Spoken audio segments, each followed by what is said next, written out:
Science सच्चरित्र के अध्याय 13 यानी कि चैप्टर 13 में आप सबका बहुत बहुत स्वागत है। और इस वीडियो में जो बाबा के ऊपर लिखी हुई ग्रंथ है श्री साइंस सच्चरित्र, जो दाभोलकर जी हेमाड पंत जी द्वारा लिखी गई है, उसके ऊपर हम डिस्कशन करेंगे क्या क्या हेमाड पंत जी ने लिखा है और वो जो बाबा की लीलाएं हैं वो कितनी व्यवस्थित तरीके से एक साथ लिखी गई हैं, उसके बारे में भी हम चर्चा करेंगे। देखिए चैप्टर 13 जो है, इसमें वो कहानियाँ बताई गई हैं जिसमें बाबा ने भक्तों के रोग को दूर किया और रोगी को निरोगी किया। उसमें बाबा की कथन का क्या महत्व था, बाबा ने किस रोगी को क्या सलाह दी और किस रोगी को क्या डायरेक्शंस दिए, वो सब हम आज के इस चैप्टर में डिस्कस करेंगे। इस अध्याय की शुरुआत होती है माया से लेकर। हेमाड पंत जी लिखते हैं कि बाबा माया को बहुत अच्छी तरीके से समझाते हैं। बाबा कहते हैं कि ना ही मेरी कोई स्त्री है, ना ही मेरा कोई परिवार है, मुझे किसी के लिए कुछ कमाना नहीं, रखना नहीं, लेकिन फिर भी इस पृथ्वी पर रहते हुए माया मुझे कष्ट पहुंचाती है। यहाँ पर बाबा ने ऐसा क्यों कहा होगा? असल में ऐसी कोई चीज़ नहीं जो बाबा को कष्ट पहुंचा सके, लेकिन बाबा का ये संदेश हमारे लिए था। माया से बाबा का अर्थ था ये पूरा संसार। अगर आपकी स्त्री ना हो, और बाबा उनके लिए कहना चाह रहे होंगे कि जो बहुत से लोग सोचते हैं कि वो घर बार छोड़ दें, अपने परिवार छोड़ दें और वैरागी हो जाएं, लेकिन उसके बाद भी रहना उन्हें इस संसार में ही पड़ेगा। और किसी ना किसी वजह से जो माया है, यानी कि जो संसार है, संसार ही पूरी माया है और वो जो संसार आपको कभी ना कभी घेर ही लेगा। तो बाबा ऐसा कहते हैं कि माया मुझे कष्ट पहुंचाती है। जब देवता जो हैं उनको भी माया ने नहीं छोड़ा, तो हम तो सिर्फ एक इंसान है और मैं तो सिर्फ एक फ़कीर हूँ, बाबा ने ऐसा कहा। उसके बाद बाबा ने ये कहा कि मेरी शरण में जो आ जाता है, यानी मुझे हमेशा स्मरण में रख के हर काम करता है, उसको मैं माया से बचाता हूँ। एक बात बाबा ने बताई है, और श्री कृष्ण ने भी भागवत में उद्धव जी से कहा है कि संत मेरा ही जीवित स्वरूप है, यानी कि संतों में और जो विशेष सद्गुरु होते हैं उनमें और भगवान श्री कृष्ण में तनिक मात्र भी अंतर नहीं है। इसके बाद बाबा अपने भक्तों के लिए एक संदेश देते हैं जिन्हें हेमाड पंत जी ने लिखा है। बाबा कहते हैं कि उनकी ध्यान करने के लिए कोई पूजा सामग्री की आवश्यकता नहीं है, उनका निवास तो सिर्फ भक्ति में है। अगर भक्त भक्ति कर कर मन से उन्हें याद करता है तो बिना किसी सामग्री के भी वो उन तक पहुंच सकता है। अब आगे इस अध्याय में कई सारी ऐसी कहानियां दी गई हैं जिनके बारे में हम जानेंगे, जब भक्त बाबा के पास कोई रोग लेके आए और बाबा ने किस तरीके से उसका उपचार किया। नारायण गांव में भीमाजी पाटिल नाम के एक व्यक्ति रहते थे जो एक बहुत गंभीर बीमारी से पीड़ित हो गए और उनका जो बीमारी थी वो क्षय रोग में बदल गई, जिससे वो बहुत परेशान थे। कई सारे उपचार के बाद भी उनका जो बीमारी है वो ठीक नहीं हो पा रही थी। उन्हें कुछ भी समझ में नहीं आ रहा था। ईश्वर से वो प्रार्थना में दिन रात लगे हुए थे। अचानक से उनको याद आया कि उनके एक मित्र हैं श्री नाना साहेब चांदोरकर, जो श्री साईं बाबा को बहुत मानते हैं। तो उन्होंने अपनी सारी पीड़ा एक पत्र में लिखकर नाना साहेब चांदोरकर के पास भेज दी। नाना साहेब चांदोरकर को जब वो पत्र मिला तो उन्होंने बोला कि अब तो सिर्फ एक ही उपाय है, वो है शिरडी जाकर बाबा के दर्शन करना। तो हुआ ये कि भीमाजी पाटिल और नाना साहब चांदोरकर शिरडी गए। द्वारका माई में जाने के बाद जो भीमाजी पाटिल है उनको लिटाया गया। वहाँ पर श्यामा भी मौजूद थे। बाबा ने जब इस भक्त को देखा तो बाबा ने कहा कि ये जो इसको अति पीड़ा हो रही है और ये जो खतरनाक रोग है, ये इसके पिछले जन्म में किए गए बुरे कर्मों का फल है और पिछले जन्मों के जो कर्म हैं उसके झंझट में मैं नहीं पड़ना चाहता। ऐसा कह के बाबा ने मना कर दिया कि मैं इसके लिए कुछ नहीं कर सकता। भीमाजी पाटिल बहुत उदास हो गए और वो रोते रोते बाबा से कहने लगे कि देवा, आप ही मेरी आखिरी उम्मीद हैं और इस भयंकर रोग से आप ही मेरी रक्षा कर सकते हैं। मेरा कोई और सहारा नहीं है। आखिरी आस लेके मैं आपके पास आया था। बाबा को उस पर दया आ गई। बाबा ने कहा कि तुम यहाँ मस्जिद माई की सीढ़ियाँ चढ़ चुके हो और जो व्यक्ति इसकी सीढ़ियाँ चढ़ लेता है उसे कोई भी रोग छू नहीं सकता। ठीक है, मस्जिद का फ़कीर बहुत दयालु है, मैं तुम्हारे लिए कुछ ना कुछ कर दूंगा। ऐसा कहते ही बाबा ने उनके ऊपर आशीर्वाद दिया। वैसे तो जो भीमाजी पाटिल है हर 5 मिनट में उन्हें खून की उल्टी हुआ करती थी, लेकिन बाबा के समीप लेटने के बाद, मौजूद होने के बाद उन्हें एक भी उल्टी नहीं हुई। बाबा ने उन्हें भीमाबाई नाम की एक रुकने की व्यवस्था थी, वहाँ पर ठहरने को कहा शिरडी में। वो जगह ज़्यादा अच्छी तो नहीं थी ठहरने के लिए, लेकिन बाबा का आदेश वही था। भीमाजी पाटिल को वहाँ ले जाया गया और वो वहाँ पर शिरडी में ठहरे। एक रात उन्हें शिरडी में सपना आया और ऐसा बताते हैं, और हेमाड पंत जी भी इस अध्याय में लिखते हैं कि ये 2 सपनों के माध्यम से ही बाबा ने उनका सारा रोग नष्ट कर दिया। पहला सपना उन्हें यह आया कि वो एक विद्यार्थी है, यानी कि एक स्टूडेंट है, जो कविता ना सुना पाने के कारण अपने जो अध्यापक है उनसे मार खा रहे हैं। दूसरा सपना ये आया कि कोई पत्थर से उनके शरीर पर ऊपर नीचे दिल के पास कोई पत्थर फेर रहा है, जिससे उन्हें बहुत पीड़ा हो रही है।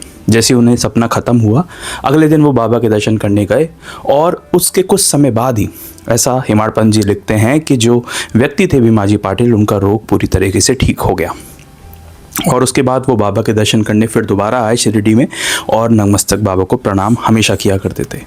देखिए, बाबा के पास आने से रोग ठीक हुआ। बाबा के जो उपचार हैं वो हमेशा से भक्तों के लिए रहे हैं और ये ही हमें अगली कहानी में भी जानने को मिलता है। बाबा की सलाह भी भक्तों के लिए बहुत अलग होती थी। बाला गणपत दर्जी नाम के एक भक्त थे जिन्हें जीर्ण ज्वर से वो पीड़ित हो गए और बुखार इतना था कि कोई भी दवाई काम नहीं आ पा रही थी। आखिरी आस लेकर वो शिरडी गए बाबा के दर्शन करने के लिए और बाबा ने जो उन्हें सलाह दी, शायद ही वो किसी बुखार का उपचार हो। बाबा ने उनसे कहा कि लक्ष्मी मंदिर के पास जाओ, वहाँ दही और चावल एक काले कुत्ते को खिलाओ।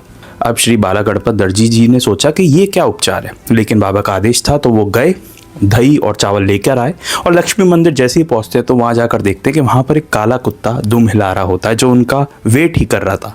जैसे ही वो उसको खिलाते हैं और उसके बाद घर लौटते हैं, धीरे धीरे उनका जो बुखार है, जो ज्वर है, वो ठीक हो जाता है। देखिए, ये जो उपचार है असल में कोई उपचार नहीं था। बाबा के वो शब्द थे कि ऐसा करोगे तो ठीक हो जाएगा, वो ज़्यादा इंपॉर्टेंट है। क्योंकि ये जो उपचार है आप अपने जीवन में इनको लागू नहीं कर सकते जब तक बाबा का आदेश ना हो, क्योंकि बाबा का आदेश ज़्यादा मायने रखता है कोई भी उपचार जो बाबा बताते थे उससे ज़्यादा। क्योंकि बाबा कहते थे कि ऐसा कर लो ठीक हो जाओगे, तो वो जो बात है उनकी, वो सच्ची ईश्वरी कृपा जो है वो उनके मुख से ही प्रकट होती थी। चलिए इसके बाद जानते हैं हम बापू साहब बूटी की वो कथा। बापू साहब बूटी वही व्यक्ति थे नागपुर के जिन्होंने श्री साईं समाधि मंदिर का निर्माण कराया था।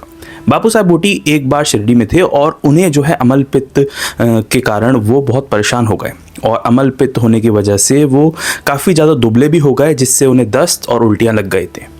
सारी दवाइयाँ उनके जो भी अलमारी में रखी हुई थी उन्होंने उपयोग करके देख ली, लेकिन कोई भी काम ना आ सकी। फिर वो शिरडी में साईं बाबा के पास गए और बाबा के पास जाने के बाद जैसे ही बाबा ने उन्हें देखा, बाबा ने उन्हें बुलाकर अपने पास बैठा लिया और बाबा ने आदेश देते हुए कहा कि अब तुम्हें दस्त नहीं लगेंगे और हाथ उठाकर बोला कि उल्टियाँ भी नहीं आएंगी। ये एक ऐसा क्षण था जिसके बाद अचानक से जो तबीयत में है वो बापू साहब बूटी की सुधार आने लगा और वो बिल्कुल ठीक हो गए। एक अन्य अवसर पर बापू साहब बूटी हैजा बीमारी के शिकार हो गए। हैजा बीमारी उस समय एक घातक बीमारी थी जिस वजह से व्यक्ति को बहुत कष्ट झेलना पड़ता था। उसी बीच डॉक्टर पिल्लई, जो बाबा के भी एक भक्त रहे हैं, उन्होंने बापू साहब बूटी को कई सारी औषधियाँ दी जिससे परिणाम सही नहीं आए, वो ठीक नहीं हो पा रहे थे। अंत में दोबारा वो बाबा के पास गए और बापू साहब बूटी को देखकर बाबा ने एक ऐसा उपचार बताया, शायद ही वो किसी चीज़ का उपचार हो। बाबा ने कहा कि दूध में बादाम, पिस्ते और अखरोट उबालकर काढ़ा बनाकर पी लो और उसके बाद तुम ठीक हो जाओगे। वैसे कोई डॉक्टर अगर इस उपचार को सुनेगा तो वो सोचेगा कि ये तो उल्टा हैजा बीमारी को बढ़ा देगा, ये कोई उपचार नहीं है। लेकिन क्योंकि बाबा का आदेश था तो बापू साहब बूटी ने यही किया और वो चमत्कार कहें या बाबा की कृपा कहें, वो ठीक हो गए। असल में ये कोई उपचार बाबा जो बताते थे ये बीमारी या रोग का उपचार नहीं था। वो जो शब्द थे जो बाबा के मुख से निकले थे कि ऐसा कर लो ठीक हो जाओगे, वही चीज़ काम आती थी। क्योंकि किसी भी डॉक्टर से आप पूछेंगे तो ये जो उपचार है असल में हैजा को और बढ़ाएगा, कम नहीं करेगा। लेकिन फिर भी बाबा का ऐसा मानना ये बात दर्शाता है कि असल में बाबा के शब्द ही काफ़ी थे। ठीक इसी प्रकार हम आलंदी के एक व्यक्ति, एक स्वामी की कहानी सुनते हैं। आलंदी के एक व्यक्ति थे जो कि शिरडी आए थे क्योंकि उनके कान में बहुत तेज दर्द था। उनकी शल्य चिकित्सा हो चुकी थी और उसके बाद कान में इतना तेज दर्द था कि वो उठ बैठ भी नहीं पा रहे थे, ठीक से विश्राम भी नहीं कर पा रहे थे। शिरडी ठहरने के बाद जब वो लौटने की आज्ञा लेने बाबा के पास गए तो श्यामा वहाँ पर मौजूद थे और श्यामा ने बाबा को कहा कि बाबा, इनके कान में बहुत समय से दर्द है, इन पर कृपा कीजिए। बाबा ने कहा कि अल्लाह अच्छा करेगा। उसके बाद बाबा का ये आशीर्वाद देकर जो व्यक्ति थे आलंदी के, वो लौट गए अपने घर पूना। वहाँ जाने के बाद उन्होंने एक हफ्ते बाद पत्र शिरडी लिखा और जिसमें उन्होंने बताया कि बाबा ने जैसा कहा था वैसा ही हुआ। दर्द तो बिल्कुल ख़त्म हो चुका है, लेकिन जो सूजन है वो अभी भी कान में बरकरार है। जिसके बाद वो उपचार के लिए बम्बई भी गए, लेकिन जैसे ही वो बम्बई के सर्जन के पास पहुँचे तो उन्होंने कान देखते हुए कहा कि अब इसमें तो सूजन भी नहीं, ये तो ऑपरेशन की ज़रूरत ही नहीं आपको। ठीक इसी तरीके से बाबा ने आलंदी के इन स्वामी का भी जो दर्द है और सूजन है उसको ठीक किया। अगले वक्त की कहानी और भी ज़्यादा सुनने लायक है। और ये कहानी जब की है जब द्वारका माई में फर्श का काम शुरू होने वाला था। पहले बाबा इजाज़त नहीं दे रहे थे फर्श के रिनोवेशन के लिए, लेकिन किसी ना किसी तरीके से बाबा ने उसको इजाज़त दे दी और फर्श का ठीक करने का, मरम्मत करने का काम शुरू हुआ। और ये समय जब था जब काका महाजनी नाम के जो एक भक्त थे बाबा के, उनको अतिसार रोग से काफ़ी ज़्यादा वो ग्रसित हो गए और जिसके बाद उन्हें शंका के लिए बाहर जाना पड़ता था। तो जिस वजह से उन्होंने एक पानी भर के, लोटा भर के वहीं द्वारका माई में रख लिया था कि कभी जाना पड़े तो वो रेडी रहें। तो इस वजह से वो बहुत ज़्यादा परेशान थे, लेकिन इस रोग के बारे में उन्होंने बाबा को कुछ भी नहीं बताया था। जब फर्श का काम चल ही रहा था द्वारका माई में, तो अचानक से बाबा द्वारका माई में आते हैं और फर्श का काम ये देखकर चिल्लाने लग जाते हैं, क्रोध में आ जाते हैं। और सब लोग ये सोचते हैं कि बाबा ने तो परमिशन दे दी थी, लेकिन बाबा इतने क्रोधित क्यों हो रहे हैं। लेकिन उसके बाद भी बाबा शांत नहीं होते और सबको भगाने लग जाते हैं। डर के मारे जो वहाँ पे लेबर थे, वर्कर थे, सब भागने लग जाते हैं और काका महाजनी भी ये देखकर वहाँ से दौड़ने लग जाते हैं। जैसे ही वो दौड़ रहे होते हैं, बाबा उनका हाथ पकड़ लेते हैं और उन्हें अपने पास बैठा लेते हैं। इस भगदड़ में कोई व्यक्ति अपनी मूंगफली की थैली वहीं छोड़ गया था।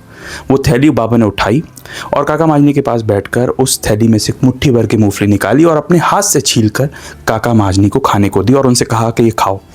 कुछ मूंगफली बाबा खाते, कुछ मूंगफली काका महाजनी को खिलाते। काका महाजनी ये समझ नहीं पा रहे थे कि बाबा का अचानक से ऐसा क्रोधित होना, जिसकी इजाज़त, परमिशन वो पहले दे चुके हैं, और उसके बाद फिर अचानक से मूंगफली उठाना, मूंगफली तोड़ना, मुझे खिलाना और खुद खाना। आखिर बाबा कहना क्या चाहते हैं।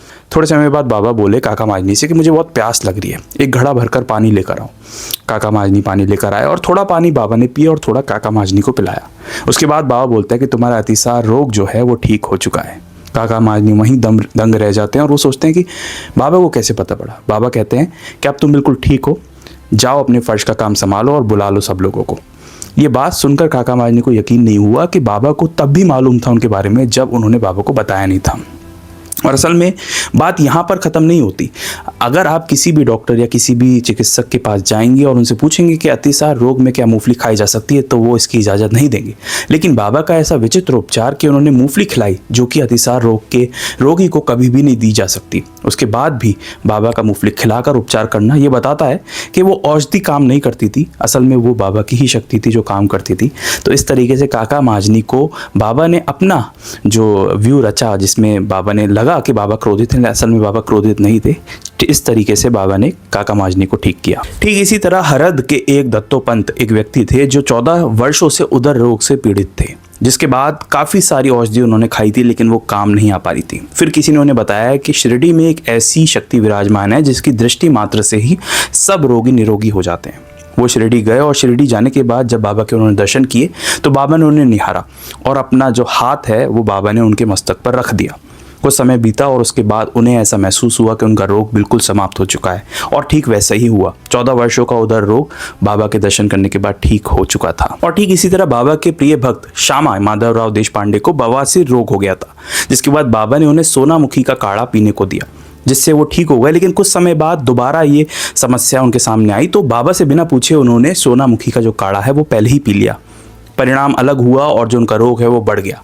फिर लेकिन बाबा तो दयालु थे, बाबा की कृपा दृष्टि में रहते हुए वो जो पीड़ा थी वो भी ठीक हो गया। यानी कि बाबा के इजाज़त के बिना उनकी ही औषधि दोबारा लेना भी आपके लिए हानिकारक हो सकता है।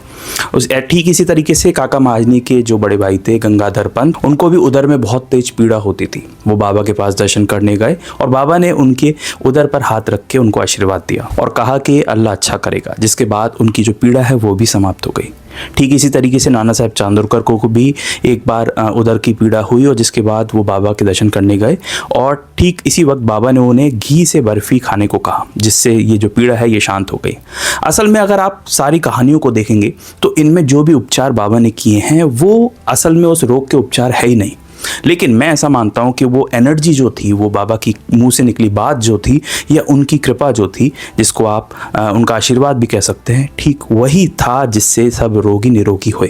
क्योंकि उपचार के नाम पर बाबा ने जो चीज़ें उनको बताई वो उस रोग के उपचार थे ही नहीं, लेकिन जो बात थी बाबा ने कही थी असल में वो ज़्यादा इंपॉर्टेंट थी। और इसी वजह से मैं ये कहना चाहता हूँ कि जो भी उपचार बाबा ने बताए हैं या बताए थे उन रोगियों को, उन उपचारों को उपयोग करने में आप कभी भी मत सोचिएगा कि जो बाबा ने उस वक्त उस रोगी को कहा था उस उपचार को अपनी लाइफ में मत उतारिएगा। मैं दोबारा आपको ये कहना चाहता हूँ, क्योंकि वो जो उपचार है वो इतना ज़रूरी नहीं था जितने बाबा के शब्द थे। तो बाबा की कृपा आप पर हमेशा बनी रहेगी, लेकिन जो उपचार उन रोगियों को बाबा ने बताए थे उनको अपनी लाइफ में कभी भी इस्तेमाल मत कीजिएगा, मैं दोबारा बोलना चाहूँगा।